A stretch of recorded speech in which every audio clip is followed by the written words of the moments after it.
Impressions. Chapter 3. Wage Review. Some local education authorities started a comprehensive form of education in the 60s, and by 1964 there were 200. 10 years later there were 2,000, taking 60% of the pupils, and by 1980 90% was reached. Unfortunately, not enough money was put into the scheme to guarantee the scheme had a good, sound footing. Vociferous parents maintained their right to object to the system, stimulating some authorities to retain their grammar schools. This caused some parents, through the intervening years, to move into those areas, and private education, cathedral schools and home-based educators siphoned off another group of students. Both the local grammar and these private schools creamed off the most able students, placating their more forceful parents. Gradually, teenage clubs and associations faltered. Television undermined the good work such bodies had encouraged. More younger married women with children went out to work, and socially liberal forms of behaviour, prompted by parents, mistakenly believed to allow the full development of the child. It was the time of the swinging 60s. There was a growing prosperity for all ages and classes, and the Beatles became the top group exploiting the Mersey sound. It was also the age of do-it-yourself, prospering on the back of television advertising. Panelled doors were boxed in, dado and picture rails removed, and staircases made dust-free by hardboard facings. Neat roadside verges ripped up to provide the entry to lean-to garages. Privet hedges gave way to fancy walls, and learner drivers blossomed. Miniskirts abounded, and jeans were the in thing. Young couples getting married planned to gain the maximum tax advantage, and women were demanding equal rights, creating a stressful atmosphere all round. In statistics taken at the time, there was 1.5 million more women than men in the population. There were disturbances between rockers who wore black riding gear and mods, those who wore Italian-designed clothes. The most far-reaching legislation was the Ministry of Social Security Act, which sought to replace the national assistance by supplementary benefits, which depended on a means test. There began to be a conscious effort to increase conservation and control the number of high-rise flat developments. Trades union unrest, trying to maintain the cost of living for their members, lost more work days than their European competitors. Edward Heath won the election for the Conservative Party in 1970. The following June, Simon was faced with the 11+ exam. There have been profound changes in education ever since the 1944 Education Act. Sociologists, psychologists and educationalists were against this divisive split needed for grammar education, believing that the comprehensive ideals should be encouraged and promoted by local authorities. At that time, Harrow Council continued with the existing secondary education, which included grammar schools, and this state of affairs only lasted another 3 years. Simon had been lucky with all his schooling. His classes had been populated mainly by girls and by children of parents who wanted their children to go to grammar school. In this atmosphere, together with our interest, we channeled his thinking, which brought rewards. Simon passed and went to Harrow Grammar. At the same time we entered him for a scholarship to enable him to go to Harrow School. He was accepted, obtaining a Churchill scholarship and a bursary for the full cost of tuition and boarding. Sally was beside herself, thinking that taking him away from the family would be a disaster. She was content with his passing for Harrow Grammar, which is where he started that same year. I was delighted with all his accomplishments, thinking that this would help the other children raise their expectations, although I was sorry that he didn't go to public school. I had attended Harrow School with Simon to meet his housemaster, and whilst there be shown round the school, the classrooms and dormitories, and to be shown where his box would be kept, discuss with the masters how he would fit in, where he would lodge, and who would be his tutor. Whilst being conducted around, I was trying to imagine what changes Simon would have to go through, and what this would mean to the family. To complement Simon's piano lessons the following year, he had now passed Stage 5 Royal Academy exam. I took him to the local church organist and choir masters to see if he could find him lessons on the pipe organ. This he agreed to do himself for a limited period until Simon found the schoolwork forced him to stop. David didn't have to sit the 11 plus by the time the Harrow borough had invested in the comprehensive system of schooling. Therefore, he started at Whitmore Comprehensive School in 1972. The philosophy behind comprehensive schooling left us thinking that things wouldn't be so bad, believing that suitable funds put into the scheme and higher qualified staff employed would make it successful. How wrong we were. This was in line with what many disappointed parents thought. It was a total disaster. Not only was Whitmore turning out to be a poor school, but Harrow Grammar was included into the comprehensive system too, and failed to maintain standards. Both schools declined in discipline, and for the same reasons. The parents of the children going to both schools were not insistent that their children should do homework. It was an impossible situation for the teachers. The head teachers couldn't demand correct behaviour because there was nothing they could use to make the children conform. There was no "if you do not do this, you will fail," because there were no failures. And even if there were, where were they to go? Standards of behaviour began to fall, and with that results went by the board too. This was the decline in educational standards which resulted in a lowering of pass marks, and then towards a simpler marking system with continuous assessment and project work to try to concentrate the students' minds. The school's councils brought in many new ideas to make the curriculum more adaptable. Their detractors thought there was too much latitude, and a greater effort was made to inculcate skills that are more basic. Stan, my elder brother, now had 5 children. Derek's first, Paul, was 4, the same age as Rebecca, followed by Emma in 1973. We still met up on a regular basis to keep in touch, and those visits interlaced with luncheon dates with our oldest friends, the Selways and the Sauls. Both Pacey and Bren, Sally's aunts, were corresponded with, although we saw far more of Pacey. Pacey was a school teacher and a dedicated Congregationalist who lived in a bungalow close to the main Waterloo Station rail link.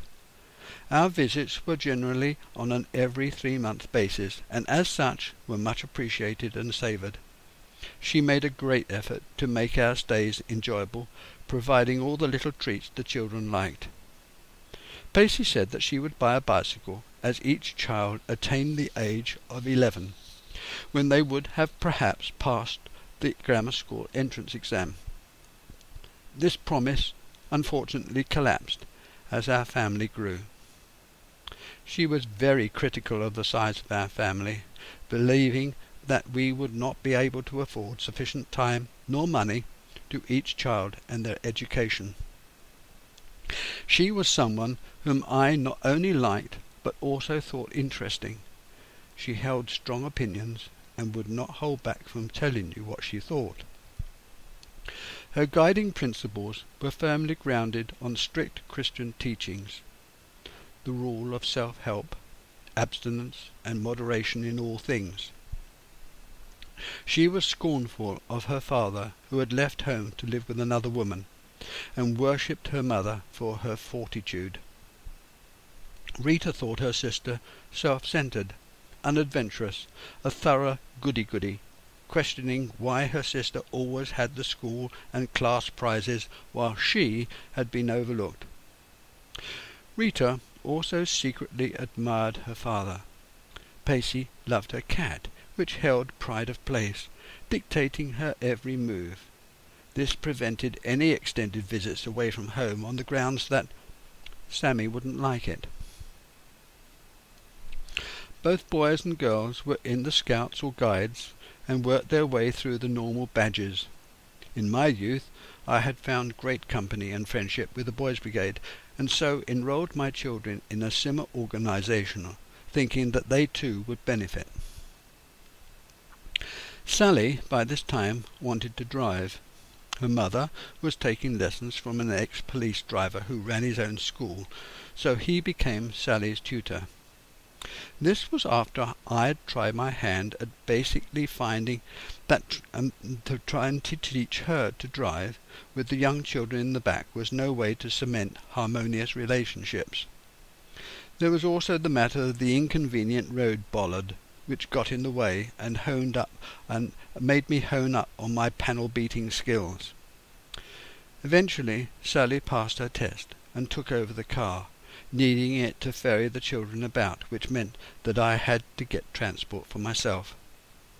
One day, when I was out taking the young children for a walk, I passed a house with a Ford Anglia in the drive, with a sign on it stuck on the rear window that offered the car for a mere £45. When I got back home, I went to the bank and drew out the money, and round I went to the house in all haste and paid the money asked. When driving home, concluded that it was a good buy and suited me well. Previously I had relied upon motorbikes, which had transported me up and down from London, but these I finally gave up through the suffering I experienced during winter months negotiating the A40 in freezing conditions, initially on a BSA 500 Sports, which dripped oil whatever I did to correct the leak, and whose electrics continually let me down, leaving me with no lights. Then on my little Honda 125 SL, flat out, head down, doing 60, with a fair wind behind. Sally started part-time work with a couple of firms which did not prove to be happy ones for her. Eventually a vacancy came up at Northwick Park Hospital, where she shared a position in the audio typing pool, mainly covering arthritis, rheumatism and similar conditions affecting mobility and pain. This was a job similar to the work experience she had when she first went to Wembley Hospital before we were married 15 years before. At about the same time, Sally found a vacancy for Rebecca to attend a preschool class. The school was located on Harrow on the Hill, on the way to the hospital, and was in the main attended by children of the Harrow school staff. There were only 10 or so to each class, and it was a happy, intimate and forward-looking establishment, very much in the Montessori tradition. Rebecca took to it immediately and shone. Every skill awarded and praise given for even the slightest accomplishment, making the children press for more. When Rachel was aged 11, we decided to try to get her into a better school environment, to that offered by the state educational system. A Catholic school, St. Dominic's, which was also close to Rebecca's play school, was the only choice. By much persuasion, we managed to convince them that we were true conforming Catholics, dedicated to the school's founding conditions. We thankfully succeeded, and so had to go out and buy the brown uniform plus hat and satchel necessary to start that September. Because Sally couldn't always pick up the children from school, Sally's mother took over the job, which was only about 5 minutes by car, but still a blessing. Both Sally and I were pleased with ourselves that the children's schooling was going so well. Simon, although initially bullied in his first year at Harrow Grammar, had found his feet, and was doing well preparing for his O-levels in a year's time. He was practising hard for his 7th grade piano practice, and 5 in theory. The Scouts were taking up any extra free time he had, and David was at Whitmore, holding up well considering the poor state of education there. Rachel, as previously described, schooled at St. Dominic's to a higher standard than normal. Ruth at Longfield in her final year of junior school, as was Benjamin, at a couple of years behind her. Rebecca continued to enjoy being at the play school.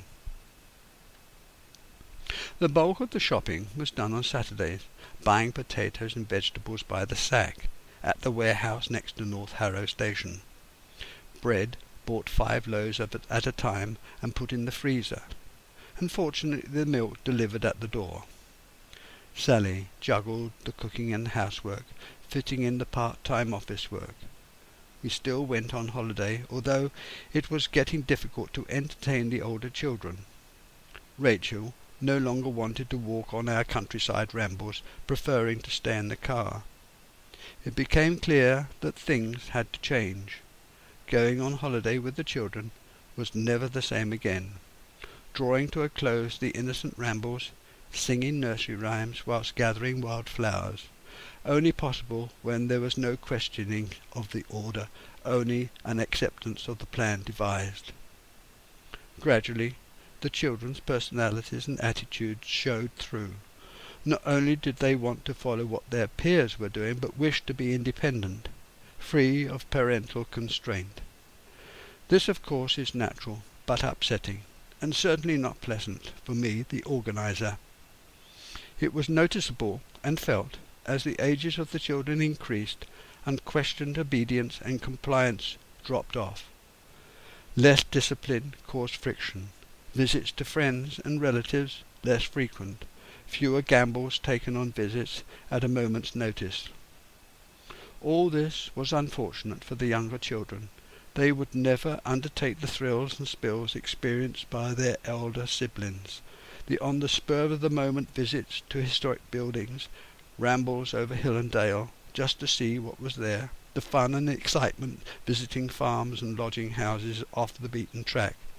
Greater numbers, individual attention reduced, were an obvious conundrum.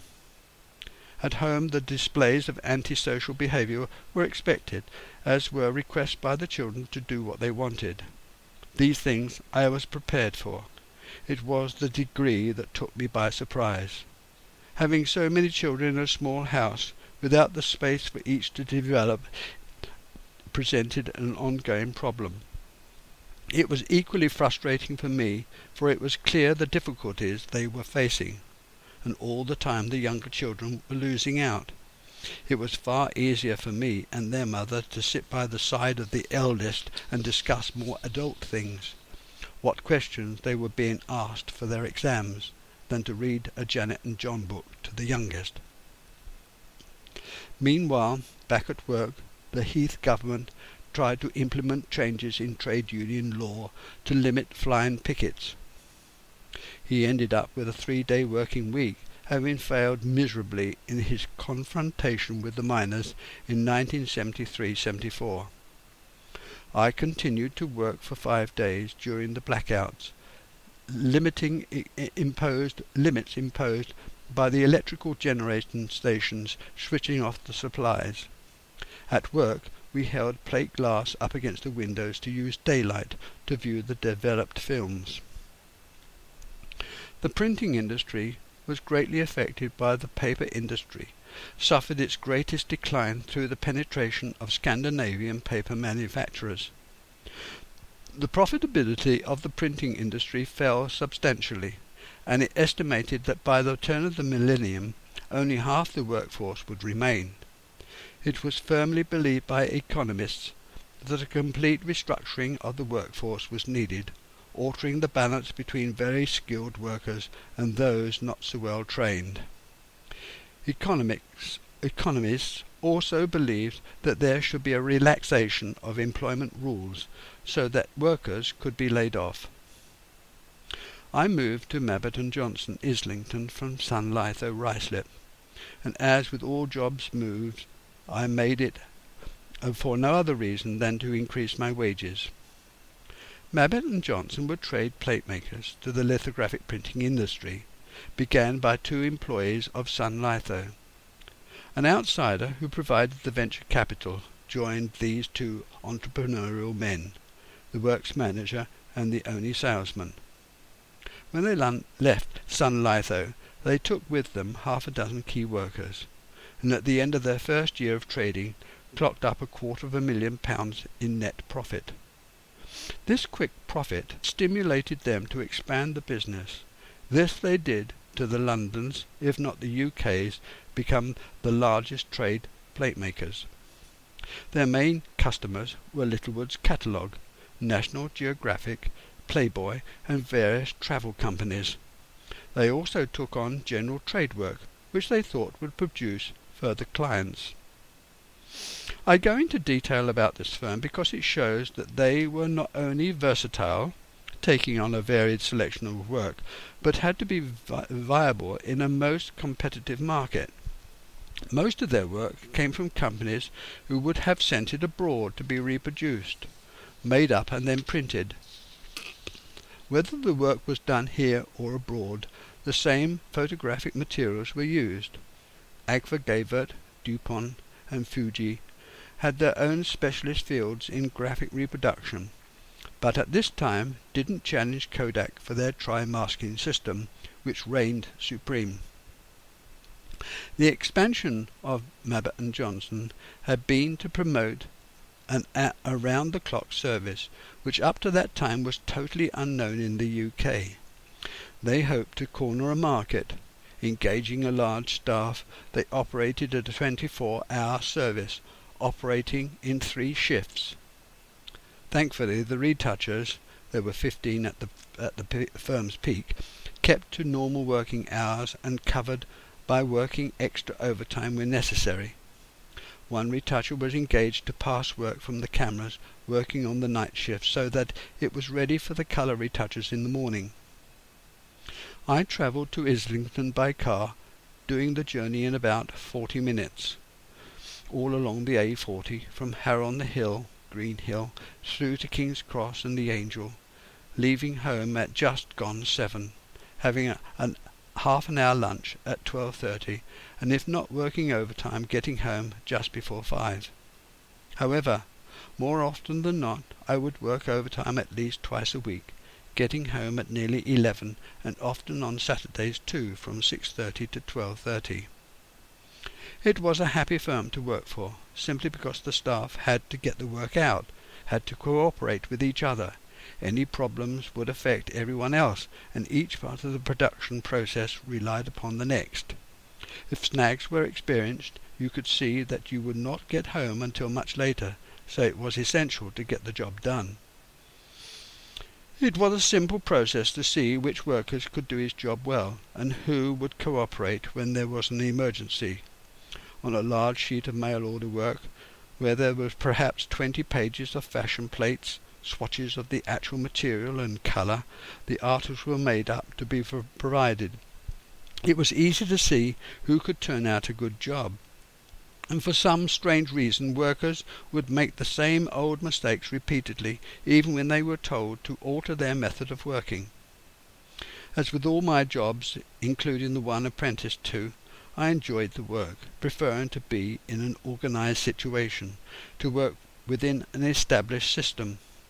Eventually I became one of the senior members of staff with the grand title of retouching manager. My task was to pass all the separation negatives and positives prior to retouching, sign off all the printed sheets after machine proving, and regulate all the overtime necessary to get the jobs out in time, and see to the flow of work through the department. I also took on all the most difficult jobs, simply because I liked doing them.